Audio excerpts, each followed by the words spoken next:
See, they're loose up here, which is cool. So, but these lines all the way go all the way back to the sleeper, and that would be right here. Would not come loose out of that expansion valve, so I ended up cutting them. I ordered them things. They're about $300 something for both of them, and I have to get up in there and take them all down. They got little clamps, little clamps like that, holding them in. So I'll have to take those down. So then I believe it's called the evaporator. This one here is built in one unit.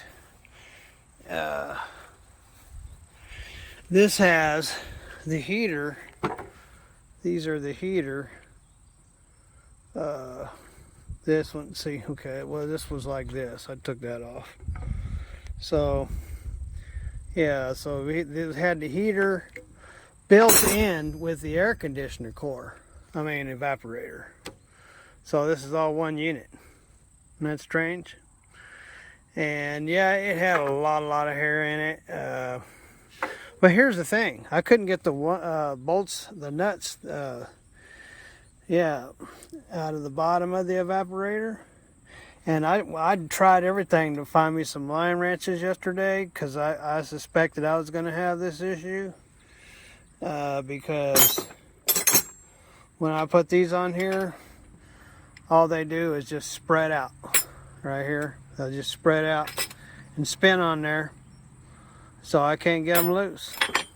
So because I can't get them loose, this is $245, $248, this unit right here.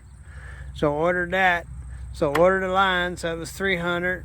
So that's $500 for the lines, and for this thing, I already have the expansion valve and the O-ring kit. So and then the front one is not built together like that. It's separate, but I said, do you have the one for the cab? He said, yeah. I said, look it up. He said, yeah, I got that one in stock. It's $285, but it's a separate unit. You see, here's the heater, which I need to change this valve. I got that brand new. It turns up and down here, but it's broken internally, so it won't go off and on. I've shut it off outside by the motor.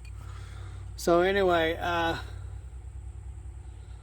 so this is $285 for this one here.